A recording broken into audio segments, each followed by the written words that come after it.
नमस्कार दोस्तों। आज हम लोग अध्याय 2 में श्लोक संख्या 33 तक कल हम लोगों ने कर लिया था। तो आज हम लोग श्लोक संख्या 33 के आगे बढ़ेंगे और देखते हैं कि आगे फिर भगवान श्री कृष्ण क्या उपदेश देते हैं और अर्जुन को क्या बतलाते हैं। तो पिछले अध्याय में पिछले पार्ट में हमने देखा, अध्याय 2 के पिछले पार्ट में, कि अर्जुन को कह रहे हैं कि ये जो युद्ध तुमको प्राप्त हुआ है ये अपने आप प्राप्त हुआ है, इसके लिए तुमने कोई प्रयास नहीं किया है। और ये जो अपने आप जो प्राप्त हुआ है युद्ध, ये खुले स्वर्ग के द्वार के समान है। जैसे स्वर्ग में जाना तो बहुत ही मुश्किल है। अगर हम स्वर्ग की बात करें तो ऐसा कहा जाता है कि जो आदमी व्यक्ति बहुत पुण्य अर्जित कर लेता है उसको स्वर्ग मिलता है। लेकिन स्वर्ग तो उतने पुण्य अर्जित करने के बाद प्राप्त होता है। लेकिन भगवान श्री कृष्ण कह रहे हैं कि इस प्रकार का जो धर्मयुक्त युद्ध तुम कर रहे हो, ये धर्मयुक्त युद्ध तो स्वयं जो है खुले द्वार के समान है, स्वर्ग के खुले द्वार के समान है। अर्थात इस युद्ध में अगर तुम विजयी हो गए या फिर वीर गति को प्राप्त हो गए, दोनों ही केस में तुम्हें जो है अच्छा ही फल प्राप्त होगा। अगर तुम विजयी होगे तो इस धरा का सुख भोगोगे। अगर तुम पराजित होते हो, वीर गति को प्राप्त होते हो, तो तुम्हें स्वर्ग मिलेगा। तो इसलिए कह रहे हैं कि अगर तू इस प्रकार के धर्मयुक्त युद्ध को नहीं करेगा तो स्वधर्म तो जाएगा ही, तुम्हारी कीर्ति भी जाएगी और इसके कारण तुम्हें पाप प्राप्त होगा, तुम पाप को प्राप्त होगे। तो फिर आगे कहते हैं, 34 नंबर श्लोक है, अकीर्तिम चापि भूतानि कथयिष्यन्ति ते अव्ययाम संभावितस्य चाकीर्तिर मरणादतिरिच्यते। कह रहे हैं तथा सब लोग तेरी बहुत काल तक रहने वाली अपकीर्ति का भी कथन करेंगे और माननीय पुरुष के लिए अपकीर्ति मरण से भी बढ़कर है। कह रहे हैं भगवान कि जब तू युद्ध से भाग जाएगा या इस प्रकार के धर्मयुक्त युद्ध को नहीं करेगा तो लोग तुम्हारी अपकीर्ति करेंगे। और अपकीर्ति ऐसी वैसी नहीं होगी, वो बहुत काल तक रहेगी। तो वैसी अपकीर्ति, क्योंकि ये बहुत बड़ा युद्ध है और ये धर्म और अधर्म के मध्य का युद्ध है। अगर तुम इस युद्ध को नहीं करते हो तो तुम्हारी अपकीर्ति चिरकाल तक रहेगी। और कह रहे हैं कि अपकीर्ति जो है, जो माननीय पुरुष है, जो सम्मानित पुरुष है, उसके लिए अपकीर्ति जो है मृत्यु से भी बढ़कर है। अगर किसी की मृत्यु हो जाए तो बस एक बात है कि मृत्यु हो गई, बात खत्म हो गई। लेकिन अगर अपकीर्ति रहती है तो अपकीर्ति तो मृत्यु के बाद भी रहती है। और इस प्रकार के युद्ध से जो पलायन करेगा उसकी अपकीर्ति तो सैकड़ों हजारों साल तक रहेगी। क्योंकि आप अभी देख रहे हैं, महाभारत होने के बाद भी 5000 साल के बाद भी हम लोग गीता का अध्ययन कर रहे हैं। महाभारत में जो युद्ध हुआ उसका अध्ययन करें। क्यों कर रहे हैं? क्योंकि ये कोई सामान्य युद्ध नहीं था, ये धर्म और अधर्म के बीच का युद्ध था। तो इस प्रकार के युद्ध से अगर कोई पलायन करेगा तो उसकी अपकीर्ति भी बहुत दीर्घ काल तक रहेगी। और माननीय पुरुष के लिए, जो सम्मानित व्यक्ति है, जो सम्मान अर्जुन ने अब तक अर्जित किया है, उस हिसाब से वो बहुत ही सम्मानित व्यक्ति है। उसकी धनुर्धरों, विश्व के जितने भी धनुर्धर हैं उनमें श्रेष्ठतम धनुर्धरों में उसकी गिनती होती है। और ऐसे वीर का युद्ध से पलायन कर जाना, ये तो बहुत ही अपकीर्ति की बात होगी। और एक वीर का, अगर वीर की अपकीर्ति होती है और उसके ऊपर अगर ये दाग लग जाता है कि वह युद्ध से पलायन कर गया, तो उसके लिए तो मृत्यु से भी बढ़कर है। तो इसलिए कह रहे हैं कि तुम अगर इस प्रकार के धर्मयुक्त युद्ध को छोड़ के भागते हो या पलायन करते हो तो इसको माना जाएगा कि तुम युद्ध से डर गए।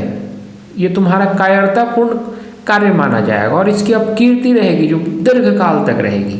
आगे कहते हैं, भयाद्रना तदुपरंतम मंस्यते त्वाम महारथा येषां च त्वं बहुमतो भूत्वा यास्यसि लाघवम्।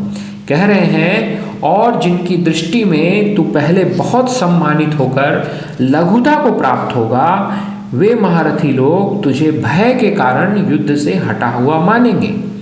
तो कह रहे हैं कि पहले जो तुम्हारी जो लोगों के बीच में रेपुटेशन है वो क्या है, कि तुम बहुत महान धनुर्धर हो, तुम बहुत वीर हो, तो उनकी नज़रों में, उनकी दृष्टि में तुम्हारा स्थान बहुत ऊंचा है। लेकिन जब तुम इस प्रकार का कृत्य करोगे, युद्ध से भागोगे या युद्ध नहीं करोगे, युद्ध का त्याग करोगे, तो तुम उनकी दृष्टि में नीचे गिर जाओगे, लघुता को प्राप्त हो जाओगे। जो अभी ऊंचा स्थान तुम्हारा मिला हुआ है, तुम लघुता को प्राप्त हो जाओगे। और ऐसी स्थिति में ये जो महारथी लोग हैं जिनसे तुमको युद्ध करना है, जो यहाँ युद्ध करने के लिए इकट्ठा हुए हैं, वे ये नहीं सोचेंगे तुम्हारे अंदर दया आ गई, इस वजह से तुम युद्ध से पलायन कर गए, कि तुम अपने दादाजी पितामह पर या अपने भाई बंधु बांधवों पर वाण नहीं चला सकते, इस वजह से तुमने युद्ध को छोड़ा है। ऐसा वो नहीं समझेंगे, बल्कि समझेंगे कि तुम युद्ध से डर गए हो, भय के कारण तुम युद्ध से हट गए हो। तो तुम्हारी अब कीर्ति जो है वो बहुत ही बुरी स्थिति होगी कि तुम, एक तो तुम्हारी अब कीर्ति होगी, दूसरे तुम वो समझेंगे कि तुम भय के कारण हट गए हो। तो एक वीर के लिए अगर समझा जाए कि उसको भय आ रहा है, तो उसको वीर फिर नहीं माना जाएगा, उसको तो फिर कायर माना जाएगा। क्योंकि क्षत्रिय का कर्तव्य है धर्मयुक्त युद्ध करना, और भय बिल्कुल नहीं होता। क्षत्रिय अपना प्राण दे सकता है, लेकिन वो भय नहीं करता।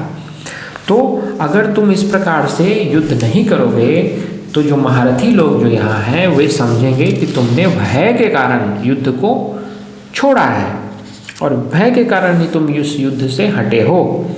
आगे कह रहे हैं, अवाच्यवादांश्च बहुन वदिष्यन्ति तवाहिता निंदनस्तव सामर्थ्यम ततो दुखतरम नुकिम। कहते हैं तेरे बैरी लोग तेरे सामर्थ्य की निंदा करते हुए तुझे बहुत से न कहने योग्य वचन भी कहेंगे, उससे अधिक दुख और क्या होगा। कह रहे हैं कि तुम्हारे जो बैरी लोग हैं, जो तुम्हारे शत्रु हैं, जिनसे तुम युद्ध करने के लिए यहाँ इकट्ठे हुए हो, यहाँ तुम जिनसे युद्ध करने के लिए तुम पांडवों की तरफ से खड़े हो, पांडव सेना की तरफ से, और तुम्हारे विपक्षी जो हैं कौरव हैं, तुम्हारे ही गुरुजन हैं या तुम्हारे ही जो पितामह हैं और सारे जो भाई हैं कौरव, ये सब जो बैरी लोग हैं तुमसे बैर करते हैं, ये तुम्हारे सामर्थ्य की निंदा करेंगे। ये कहेंगे कि तुम में सामर्थ्य नहीं था। ये कोई ये नहीं समझेगा कि तुम दया के कारण या करुणा के कारण ये युद्ध छोड़ रहे हो। वो बस यही समझेंगे कि तुम्हारे अंदर सामर्थ्य नहीं था, तुम डर गए, तुम्हें भय हो गया, इस वजह से तुम युद्ध नहीं किए। तो तुमको ऐसे ऐसे वचन कहेंगे जो न कहने योग्य है। एक वीर के बारे में जो वचन नहीं बोले जाते हैं, वो वचन भी, वो बातें भी तुम्हारे बारे में बोली जाएंगी, कही जाएंगी। और इससे अधिक दुख और क्या होगा कि एक वीर, एक सक्षम योद्धा, उसके बारे में कहा जाए कि उसको भय हो गया और कहा जाए कि उसमें सामर्थ्य ही नहीं था, तो इससे और दुखतर क्या होगा। इससे दुख कुछ नहीं हो सकता, इससे अधिक दुख हो ही नहीं सकता। एक वीर के लिए मृत्यु से भी बुरी स्थिति है। फिर वो बोलते हैं, हतो वा प्रापस्यसि स्वर्गम जीत्वा वा भोक्ष्यसे महिमा तस्मात् उत्तिष्ठ कौन्तेय युद्धाय कृत निश्चय। कह रहे हैं, या तो तू युद्ध में मारा जाकर स्वर्ग को प्राप्त होगा, अथवा युद्ध में जीतकर पृथ्वी का राज्य भोगेगा। इस कारण हे अर्जुन, तू युद्ध के लिए निश्चय करके खड़ा हो जा। तो कहते हैं अर्जुन, दो ही बातें तो हो सकती हैं, या तो तुम्हारे युद्ध में तुम्हारी हार हो जाएगी और तुम मृत्यु को प्राप्त होगे, या तो तुम फिर विजयी हो जाओगे। अगर तुम मृत्यु को प्राप्त होते हो तो उस परिस्थिति में भी तुम्हें स्वर्ग प्राप्त होगा, क्योंकि तुम धर्म के पक्ष में युद्ध कर रहे हो, तुम सत्य के लिए युद्ध कर रहे हो, तो तुम्हें मृत्यु के बाद स्वर्ग ही प्राप्त होगा। और अगर तुम यह युद्ध जीत जाते हो तो संपूर्ण पृथ्वी का राज्य तुम भोगोगे, क्योंकि यहाँ सारे योद्धा इकट्ठे हैं। अगर तुम इनमें विजय प्राप्त करते हो तो तुम निष्कंटक राज्य भोगोगे, संपूर्ण पृथ्वी समझो कि तुम्हारी होगी। तो तुम्हारे लिए तो दोनों ही मार्ग श्रेष्ठ है, या तो वीर गति को प्राप्त होकर स्वर्ग को भोगो, या फिर यहाँ विजय प्राप्त कर कर पृथ्वी का राज्य भोगो। दोनों ही तुम्हारे लिए श्रेयस्कर है। इसलिए कहते हैं कि तू युद्ध के लिए निश्चय करके खड़ा हो जाए, कृत निश्चय, एकदम निश्चय करके तुम खड़े हो जाओ युद्ध के लिए, क्योंकि युद्ध न करना किसी भी दृष्टि से सही नहीं है। सुख दुखे समे कृत्वा लाभा लाभो जया जयो ततो युद्धाय युज्यस्व नैवं पापमा वापस्यसि। कह रहे हैं भगवान श्री कृष्ण कि जय पराजय, लाभ हानि, सुख दुख को समान समझकर उसके बाद युद्ध के लिए तैयार हो जा। इस प्रकार तू पाप को प्राप्त नहीं होगा। तो कहते हैं, ये बहुत ही गहरी बात कह रहे हैं कि जय पराजय, या तो तुम्हारी विजय हो या तुम्हारी पराजय हो, या लाभ हो या हानि हो, सुख हो या दुख हो, इन सब को समान समझो। न विजय हो पराजय हो, दोनों एक समान समझो। लाभ हो हानि हो, उसको भी एक समान समझो, और सुख दुख को भी एक समान समझो, और उसके बाद युद्ध के लिए खड़े हो जाओ। अगर तुम इस प्रकार से युद्ध करोगे तो तुम पाप को प्राप्त नहीं होगे। तो यहाँ अनासक्ति की बात कर रहे हैं भगवान, क्योंकि जैसे ही हम किसी कार्य में सफल होते हैं, हमें सुख की प्राप्ति होती है और हम उस सुख को भोगने में लग जाते हैं। हमें असफलता मिलती है, हमारी इच्छा पूर्ण नहीं होती है, तो फिर हम दुखी हो जाते हैं और हम दुख में डूब जाते हैं। तो भगवान कहते हैं कि सुख और दुख दोनों को जो एक समान समझे। अगर किसी कार्य में सफलता मिले असफलता मिले, दोनों में वो एक भाव से रहे, और लाभ हानि दोनों में भी एक भाव से रहे। अर्थात वो स्वयं को कर्ता समझे ही नहीं, वो ये समझे ही नहीं, उसके लिए दोनों चीज़ समान हो। तो जो व्यक्ति दोनों में एक समान भाव रखेगा, उसको कोई भी पाप नहीं होगा, उसको पाप प्राप्त नहीं होता है। तो वही कह रहे हैं कि तुम अगर युद्ध में जय हो या पराजय हो, इसको दिमाग से निकाल दो। तुम सोचो कि जय हो या पराजय हो, दोनों में मैं एक भाव से ही रहूँगा, मेरा भाव जरा सा भी नहीं बदलेगा, ना मैं दुखी होऊंगा ना सुखी होऊंगा। अगर मुझे विजय प्राप्त होती है तो ऐसा नहीं है कि मैं बहुत सुखी हो जाऊंगा, और अगर मैं पराजित होता हूं तो ऐसा भी नहीं है कि मैं बहुत दुखी हो जाऊंगा। अगर इस प्रकार का समभाव तुम अपने अंदर ले आते हो तो सामने चाहे गुरुजन हैं, बंधु बांधव हैं, पितामह हैं, किन्हीं की तुम्हें हत्या करनी पड़े, किन्हीं का वध करना पड़े, तुम्हें कोई पाप नहीं लगेगा, क्योंकि तुम तो इसमें समभाव से ये कर्म कर रहे हो। तुम्हारी अपनी कोई इच्छा नहीं है, तुम इसमें निष्काम कर्म कर रहे हो। तुम दुख और सुख को समान समझते हो, तुम्हें कोई आसक्ति नहीं है, न जय में, न पराजय में, न लाभ में, न हानि में। तो जो इस प्रकार से कर्म करता है, हम अपने जीवन में भी अगर हम इस प्रकार से कर्म करना सीख लें कि लाभ हानि सुख दुख में हम समभाव रहें, तो निश्चित रूप से हम पाप को प्राप्त नहीं होंगे। पाप और पुण्य क्या है? पाप और पुण्य वो अवस्था है, जैसे ही हम किसी चीज़ में आसक्त हो जाते हैं, समझिए कि पाप को प्राप्त हो जाते हैं, क्योंकि पाप बंधन है। आप जैसे ही आसक्त होते हैं आप बंधन में पड़ जाते हैं, क्योंकि वो जो प्रवृत्ति होती है वो हमारे अंदर जो आत्मा है, जो हमारे अंदर वो सर्वव्यापी तत्व है, उस पे उसकी परत और गहरी होती चली जाती है। हमारी आसक्ति जो है हमको उन इच्छाओं से जोड़ देती है, और फिर उनको त्यागना और मुश्किल हो जाता है। ये जो जन्म और मरण का चक्र है ये और गहरा हो जाता है, क्योंकि जितनी ही आसक्ति, जितनी ही इच्छाएं हम अपनी अंतरात्मा से, हम उस सर्वव्यापी तत्व से जो सभी जगत में व्याप्त है उससे संलग्न करते हैं, तो जैसे ही उससे संलग्न करेंगे तो वो और परत गहरी होती जाएगी। फिर उसको त्यागना, फिर उस मोक्ष को और मुक्ति को प्राप्त करना और कष्टकारी हो जाता है। तो इसीलिए कह रहे हैं कि जो सुख दुख में समान भाव रखता है, जो लाभ हानि में समान भाव रखता है, उसको कोई भी पाप नहीं होता, उसको पाप प्राप्त नहीं होता। आगे कह रहे हैं भगवान, ऐसा ते अभिहिता सांख्ये बुद्धिर्योगे त्विमा शृणु बुद्धया युक्तो यया पार्थ कर्मबंधम प्रहास्यसि। कह रहे हैं, हे पार्थ, यह बुद्धि तेरे लिए ज्ञान योग के विषय में कही गई, और अब तू कर्म योग, अब तू इसको योगी अर्थात कर्म योग के विषय में सुन। जिस बुद्धि से युक्त हुआ कर्मों के बंधन को भली भांति त्याग देगा, यानी सर्वथा नष्ट कर डालेगा। तो अभी तक जितनी बातें भगवान ने बताई वो ज्ञान की बातें बताई, कैसे ज्ञान की बातें बताई? तो उन्होंने बतलाया कि एक सर्वव्यापी तत्व है जो जिससे ये सर्व पूरा ब्रह्मांड व्याप्त है। उसको तत्व भी नहीं कहते, कुछ है जिससे ये पूरा ब्रह्मांड व्याप्त है। हमारा शरीर, जीवों का शरीर, सब कुछ उसी से व्याप्त है। उसके बारे में उन्होंने बताया कि वो न तो मरता है न जन्म लेता है, वो शाश्वत है, नित्य है, हमेशा रहता है। तो इस प्रकार की बातें बताई उन्होंने। ये सब ज्ञान की बातें हैं, जो उन्होंने अब तक कहा वो ज्ञान की बातें हैं। क्यों? क्योंकि इसको हम बुद्धि और ज्ञान से ही समझ सकते हैं, वास्तविक रूप से हम अनुभव नहीं कर सकते हैं। आप अगर कोई कहता है कि एक परमात्मा है जो सर्वव्यापी है, हर चीज़ में व्याप्त है वो, तो आप इसको सिर्फ बुद्धि से समझ सकते हैं, ज्ञान से समझ सकते हैं कि ऐसा हो सकता है, लेकिन उसको प्रत्यक्षतः आपको अनुभव नहीं होता है। जब तक कि कोई विशेष परिस्थिति ना हो या किसी विशेष प्रभु की कृपा ना हो या किसी गुरु का आशीर्वाद ना हो, तब तक वो प्रत्यक्ष अनुभव इतना आसान नहीं है। तो उसको हम बुद्धि से, ज्ञान से समझ लेते हैं। इसलिए भगवान कह रहे हैं, क्योंकि भगवान ने उसको कोई अनुभव अर्जुन को अब तक नहीं कराया है, सिर्फ उसके बारे में बातें बताई हैं कि वो अजन्मा है, वो अवध्य है, ना उसको अग्नि जला सकती है, न पानी गला सकता है, न वायु सुखा सकती है।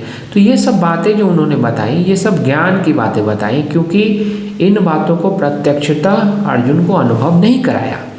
तो इसलिए वो कह रहे हैं कि ये सब तो ज्ञान की बातें थी, अब मैं तुमको कर्म की बातें करूँगा, कर्म की बातें बताऊँगा, जो प्रत्यक्ष हम देख सकते हैं, उसको महसूस कर सकते हैं। क्योंकि कर्म करने की चीज़ है और कर्म हम करते हैं तो हमको महसूस होगा कि हम कर रहे हैं। तो वो कहते हैं कि अब मैं कर्म के बारे में बताऊंगा, और इस बुद्धि को अगर तू समझ लेगा, इस बुद्धि से अगर युक्त हो जाएगा, तो तुम जितने भी कर्म के बंधन हैं, क्योंकि हर कर्म एक बंधन क्रिएट करता है, और वो बंधन फिर हमारी आत्मा के ऊपर या हमारे जो भीतर जो वो तत्व है उसके ऊपर वो जम जाता है। अगर जमना तो भौतिक शब्द है, अगर हम कहें तो उससे संलग्न हो जाता है, किसी प्रकार उससे जुड़ जाता है। ठीक है, इन सब चीज़ों को शब्दों से नहीं समझा सकते, लेकिन समझने के लिए हम बोलते हैं कि वो संलग्न हो जाता है, जुड़ जाता है। तो फिर हमारे मुक्ति के मार्ग को वो और कठिन कर देता है। लेकिन यहाँ पे कह रहे हैं भगवान कि जो कर्मों का जो ये बंधन है, जो कर्म करते हो उससे जो बंधन पैदा होता है, उस बंधन को तुम ये जो अब मैं जो बताने वाला हूँ, इसको सुनकर, इस योग को सुनकर तुम उस कर्म के बंधन को भली भांति त्याग देगा या नष्ट कर डालेगा। तो बहुत अच्छी बात है। हम देखते हैं कि वो ऐसा क्या बतलाने वाले हैं, कौन से योग की बात करने वाले हैं जिससे सारे कर्म बंधन ही नष्ट हो जाएंगे। नेहा विक्रमनाशो अस्ति प्रत्यवायो न विद्यते स्वल्पमपस्य धर्मस्य त्रायते महतो भयात्। कह रहे हैं इस कर्म योग में अभिक्रम नाश अर्थात आरंभ का, अर्थात बीज का नाश नहीं है, और उल्टा रूप फल का भी दोष नहीं है। इस कर्म योग रूप धर्म का, अर्थात इस धर्म का थोड़ा सा भी साधन जन्म मृत्यु रूप महान भय से रक्षा कर लेता है। तो कह रहे हैं कि ये जो मैं बताने वाला हूँ, ये जो योग मैं बताने वाला हूँ, इसमें आरंभ का नाश नहीं है, अर्थात आरंभ का नाश नहीं होता है। ठीक है, और उसका आरंभ होता है, मतलब आरंभ किसी उस योग में आरंभ भी होता है, आरंभ का नाश नहीं होता है, और फल रूप दोष नहीं है। जैसे कोई भी कर्म करते हैं तो उसका फल होता है, या तो उसका अच्छा फल होगा या बुरा फल होगा। आप सोचेंगे अच्छा फल में किस प्रकार का दोष, तो बात हो गई कि श्रृंखला अर्थात चेन अगर हम कहते हैं, तो जो बेड़ियां हैं, ये जो पैरों में जो जेल में हम लोग जब जैसे कैदी जब जेल में रखे जाते हैं तो उनके पैरों में बेड़ियां डाली जाती हैं। तो बेड़ियां चाहे लोहे की हो या सोने की हो, बेड़ियां ही कहलाएंगी। चेन ही होता है, वो आपको बांधता ही है, चाहे वो सोने का चेन हो या लोहे का चेन हो। अगर आप अच्छे कर्म करते हैं, अच्छे कर्म करते हैं तो उनका अच्छा फल होता है, लेकिन वो भी बांधता है, वो सोने की चेन है। और अगर आप बुरा कर्म करते हैं तो उसका बुरा फल मिलता है, पाप मिलता है, वो लोहे की चेन है, लेकिन दोनों बंधन में डालते हैं। ऐसा नहीं है कि अच्छा कर्म करके आप मुक्ति को प्राप्त कर लेंगे, नहीं, ऐसा नहीं होता। अच्छा कर्म भी आपको बंधन में डालता है और बुरा कर्म भी आपको बंधन में डालता है। लेकिन भगवान ऐसा बतलाने वाले हैं कि कर्म का बंधन कैसे टूटेगा। आखिर हम कोई भी कर्म करते हैं तो या तो अच्छा कर्म करते हैं या बुरा कर्म करते हैं, तो आखिर कैसे ये कर्म काम। अब फिर यहाँ पे हम कह रहे हैं कि दोनों में दोष है, अच्छे कर्म में भी दोष है, बुरे कर्म में भी दोष है, यानी दोनों बंधन देने वाले हैं। तो फिर इस बंधन से मुक्ति कैसे मिलेगी। तो भगवान ये रहस्य बतलाने वाले हैं कि इस जो योग बतलाने वाले हैं, अगर इसका थोड़ा सा भी साधन, अगर कोई थोड़ा सा भी उसको फॉलो कर ले तो महान भय से उसकी रक्षा होती है। जो महान भय है कि मुक्ति कैसे मिलेगी और हम इस बंधन में पड़ जाएंगे, इस प्रकार के महान भय से रक्षा होती है, वो बच जाता है, उसको भय नहीं होता फिर। तो कहते हैं व्यवसायात्मिका बुद्धिरे के कुरुनंदन बहुशाखा ह्यनंताश्च बुद्धयो अव्यवसायिनान। कहते हैं कुरुनंदन, हे अर्जुन, सो कुरुनंदन भी कह रहे हैं, हालांकि कौरव को ही कुरुनंदन कहना चाहिए, लेकिन ये वंश कुरु वंश ही है। कुरु का अर्थ यह नहीं है कि कौरव हो गए, ये वंश कुरु वंश भी कहलाता है और कहीं न कहीं से पांडव उस वंश से भी ताल्लुक रखते हैं। तो यहाँ पे कुरुनंदन अर्जुन को ही बोल रहे हैं, हे अर्जुन, इस कर्म योग में निश्चयात्मिका बुद्धि एक ही होती है। अस्थिर विचार वाले विवेकहीन सकाम मनुष्यों की बुद्धियाँ निश्चय ही बहुत भेदों वाली और अनंत होती है। तो कह रहे हैं कि हे अर्जुन, ये जो मैं बताने वाला हूँ, जो ये योग बताने वाला हूँ, उसमें निश्चयात्मिका बुद्धि एक ही होती है, किंतु अस्थिर विचार वाले विवेकहीन सकाम मनुष्यों की बुद्धियाँ निश्चय ही बहुत भेदों वाली होती हैं।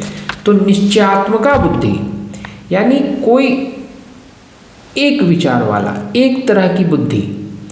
अस्थिर मनुष्य क्या होता है, उसकी बहुत सारी बुद्धियाँ होती हैं, वो बहुत सारी विवेकहीन बातें सोचता है, उसमें बहुत सारे विचार होते हैं। लेकिन जो निश्चयात्मिका बुद्धि वाला है, कोई एक निश्चय कर लेता है फिर उसको करता है। तो कह रहे हैं कि जो निश्चयात्मिका बुद्धि होता है उस प्रकार की बुद्धि एक ही होती है, लेकिन जो अनिश्चित है, जो अस्थिर चित्त वाला विवेकहीन मनुष्य है, उसकी बुद्धियाँ बहुत भेद वाली होती है, अनेक प्रकार की, अनंत होती है। तो जो व्यक्ति अस्थिर विचार वाला है, जिसके विचार स्थिर नहीं रहते, वो हमेशा कुछ ना कुछ सोचता रहता है, हमेशा कुछ ना कुछ विचार करता रहता है, तो उसकी जो बुद्धि है वो बहुत भेदों वाली होती है और अनंत होती है। उसका कोई, आप अपने विचारों को अगर बैठ के गिनना शुरू करें तो आप गिन नहीं पाएंगे। एक सामान्य मनुष्य के लिए उसके विचार, उसकी बुद्धि जो है बहुत प्रकार की होती है। वो खुद बैठ के अगर अपनी ही बुद्धियों को देखने की कोशिश करे, अपने ही विचारों को देखने की कोशिश करे, तो वो दंग रह जाएगा कि वो अनंत विचार करता है। वो कितने प्रकार की बुद्धि उसके पास है इसको नहीं कह सकते। लेकिन वही जो स्थिर चित्त मनुष्य होता है, उसके विचार, उसकी बुद्धियाँ बहुत कम होती है।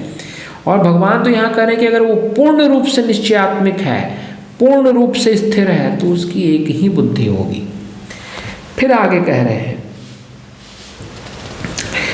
यमिमां पुष्पितां वाचं प्रवन्त विपश्चितः वेदवाद रताः पार्थ नान्यदस्तीतिवादिनः कामात्मानः स्वर्गपरा जन्म कर्म फल प्रदां क्रिया विशेष बहुलां भोगैश्वर्य गतिं प्रति भोगेश्वर्य प्रसक्तानां तयाभृत चेतसां व्यवसायत्मिका बुद्धि समाधो न विधीयते।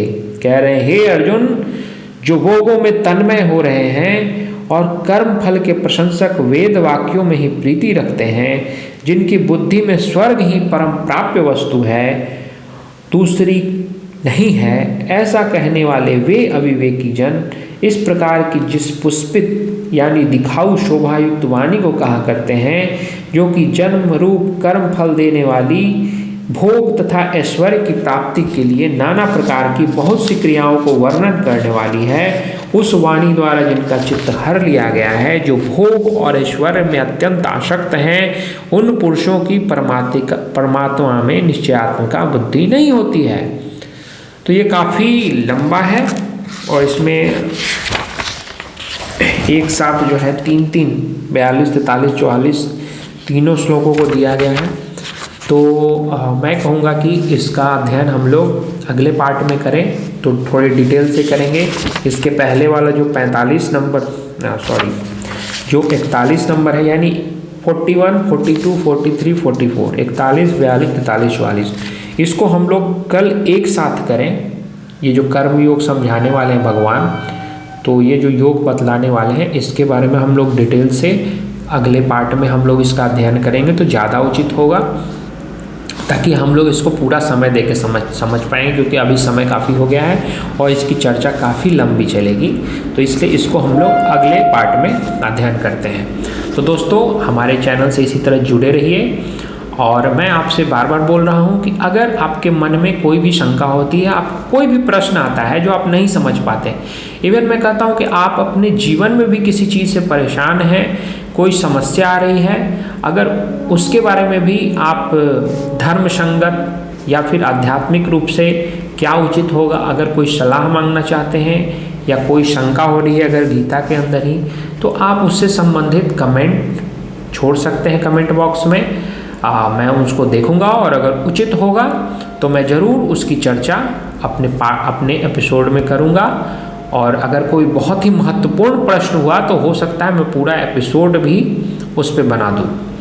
तो मेरे चैनल से इसी प्रकार जुड़े रहिए नए नए वीडियो के लिए। और मैं आप लोगों से निवेदन करूंगा कि सब्सक्राइब बटन दबाना और बेल आइकन को प्रेस करना ना भूलें, ताकि इस प्रकार की वीडियो आप तक पहुंचती रहे। नमस्कार दोस्तों।